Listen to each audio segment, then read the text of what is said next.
लगाते हैं, शर्मा भी लगाते हैं, तिवारी भी लगाते हैं, मिश्रा भी लगाते हैं, पाड़े भी लगाते हैं। ये जातवाद नहीं है।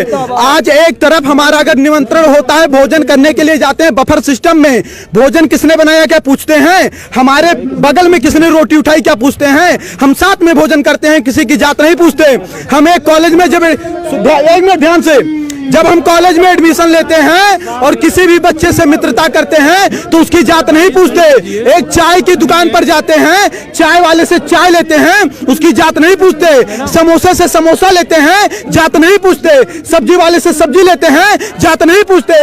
लेकिन जब हम सरकारी काउंटर पर फार्म भरने जाते हैं तो हमारी जात पूछी जाती है। हम पाड़े हैं तो 500 देंगे और हम पासवान हैं तो 50 रुपया देंगे, फिर चाहे पापा देंगे, फिर चाहे पासवान रामविलास पासवान का लड़का हो और फिर पांडे चाहे मनरेगा में काम करने वाले का लड़का हो। जातवाद कौन कर रहा है? तुम पूछना है तो पूछिए, आप पूछिए प्रश्न। क्या बेनिफिट होगा अगर ये खत्म हो जाएगा? देखिए, बाबा साहब अंबेडकर ने कहा 10 साल के लिए रिजर्वेशन होना चाहिए। इस देश के चंद गद्दार नेता आज क्या कह रहे हैं कि आज 70 साल बाद बाबा साहब भी आ जाएंगे लेकिन आरक्षण नहीं खत्म होने देंगे। तो क्या वो बाबा साहब के सिद्धांत पर चल रहे हैं? कभी पाड़े, तिवारी, मिश्रा, ठाकुर साहब, अग्रवाल, बनिया को नहीं देखा होगा कि वह दलित समाज को जात के आधार पर गाली दे। आप मुझे बताइए, भारत समानता का अधिकार देता है सबको, फिर भी वो जात के आधार पर पंडित जी बभनवा ठकुरवा कह करके 500 गाली दे, उनके खिलाफ कोई कानून नहीं है। उनकी बकरी हमारे खेत में चली जाए, हमको डांट दे, जात सूचक शब्द के तहत जेल में हमको डलवा देंगे।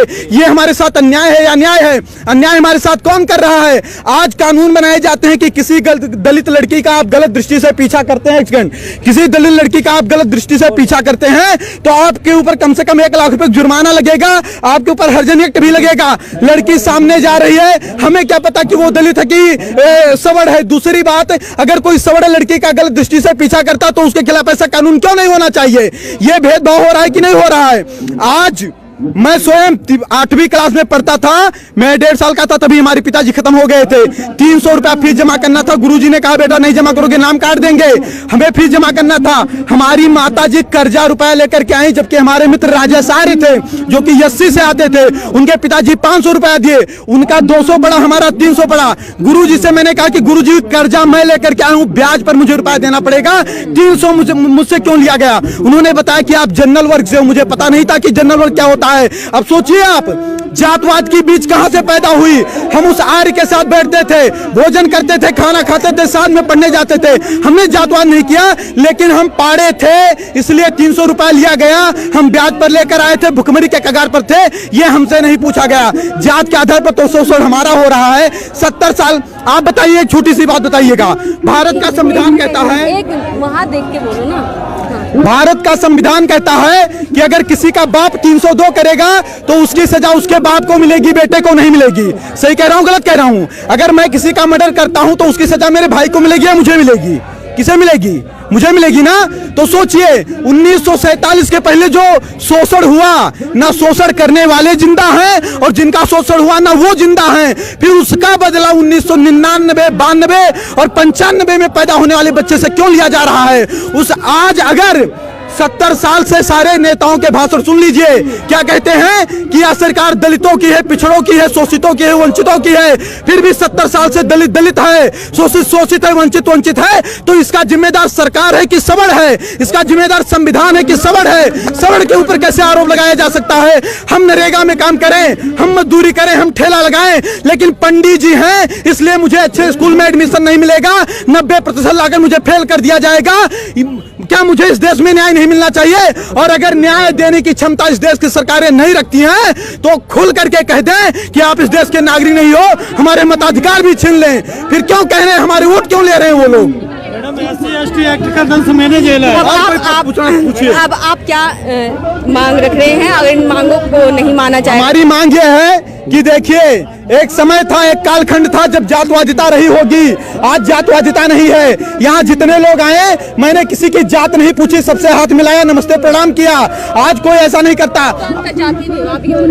अंतरजातीय विवाह, आपको पता होगा कि भारत का संविधान कहता है कि 18 साल की लड़की हो जाएगी तो स्वेच्छा से शादी करने के लिए वह निर्णय ले सकती है कि नहीं है? तो अब शादी अंतर जातीय करना है कि जातीय करना है, वो लड़कियों के ऊपर निर्भर है। बाप उस पर दबाव नहीं बना सकता है, उस पर आप हम पर भी प्रेशर नहीं बना सकती हैं। और आपको बता दूं, अगर अंतर जातीय शादी करने से जातवाद खत्म होता तो अम्बेडकर की वाइफ भी ब्राह्मण थी, वो क्यों नहीं ब्राह्मण हो गए अम्बेडकर जी? वो दलित के दलित क्यों रह गए? रामविलास पासवान ब्राह्मण क्यों नहीं हो गए? वो दलित के दलित क्यों हैं? ये चंद लोग मलाई काट रहे हैं। आज गांव का गरीब दलित गोबर और मिट्टी में पड़ा है और दलित का मुद्दा उठाने वाले लोग मर्सिडीज से चल रहे हैं। उसके बाद उनका शोषण वो करते हैं। 22.5% दलितों का रिजर्वेशन, क्या उसमें कोई सवर जा सकता है? नहीं जा सकता। उसका लाभ कौन ले रहा है? दलित ही तो ले रहा है। अगर कहीं पर आरक्षित सीट आती है तो वहां चुनाव कौन लड़ेगा? दलित ही तो लड़ेगा, सवर तो लड़ नहीं पाएगा। फिर उनका अधिकार कौन खा रहा है? 56,000 करोड़ अनुसूचित जात के लिए और 39,000 करोड़ अनुसूचित जनजात के लिए ये जात के आधार पर बजट है। अगर जात के आधार पर ये बजट आए तो उन्हीं के जात के लोग खाए कि हम लोग खा लिए? फिर आरोप हमारे ऊपर कैसे लगाया जा रहा है कि हम उनका शोषण कर रहे हैं? ठीक है, और कोई बात हो तो बताइए। हम ये बताना चाहते हैं, देखिए हमारी सरकार से, देखिए हम इस देश के नागरिक हैं। हमने कभी तोड़ फोड़ नहीं किया, हमने कभी किसी का विरोध नहीं किया। हमने एक सेकंड बोलने नहीं दीजिए ना, 1 मिनट रुक जाइए, 1 मिनट रुक जाइए, कुछ बोलने दीजिए ना। हमने कभी सरकार के खिलाफ आवाज नहीं उठाई, हमने कभी तोड़ फोड़ नहीं किया, हमने बस नहीं चलाए, हमने ट्रेन नहीं फूकी। हमारी मांग हमेशा शांति से रही है। बाप दादा देश के लिए, धर्म के लिए लड़ते लड़ते मर गए, उनके बच्चे आज सिस्टम से लड़ करके मर रहे हैं। 2 लाख ब्राह्मणों के जनेऊ तोड़वा दिए गए, गर्दनें कटवा दी गई। 12-12 साल के राजपूत बच्चे, उनकी माएं तिलक लगा करके युद्ध क्षेत्र में भेज देती थी, तब हमारा धर्म बचा। हम देश और धर्म के लिए लड़ते लड़ते मर गए, हमारे बाप दादा मर गए, आज हम सिस्टम से लड़कर मर रहे हैं। क्या इसीलिए लड़कर मरे थे? हमारी मांग है कि राष्ट्रीय स्वर्ण आयोग का गठन हो। सभी में गरीबी होती है, जात के आधार पर आरक्षण न होकर आर्थिक आधार पर दीजिए और SC/ST एक्ट में जांच की व्यवस्था हो। क्योंकि अगर हमें अधिकार नहीं है जात सूचक शब्द के तहत किसी दलित को गाली देने की, तो किसी दलित को भी अधिकार नहीं होना चाहिए कि जात सूचक शब्द के तहत हमें गाली दें। बार बार कहते हैं 5000 वर्ष से शोषण किए हो, तुम यूरेशिया से आए हो, यूरेशिया चले जाओ। क्या इनके बाप का देश है? अगर इनके बाप का देश है तो मंगल पांडे जब गोली चला रहे थे तब कहां चले गए थे लोग? कहां चले गए थे लोग? सपोर्ट कर दिया, आना नहीं पड़ता यहाँ। और कोई बात होगी तो बताइएगा, हम अपने मुद्दे पर तटस्थ हैं और अगर कहीं किसी को समस्या होगी तुरंत बताइए। तो आपने देखा यहाँ पर जो है आरक्षण जो है जातिगत आरक्षण नहीं होना चाहिए, यहाँ पे मांग की जा रही है। नई दिल्ली के जंतर मंतर पर तमाम लोग आकर के यही कह रहे हैं कि जातिगत आरक्षण नहीं होना चाहिए और SC/ST एक्ट जो लगाया गया है, जो बनाया गया है, इसमें सुधार होना चाहिए।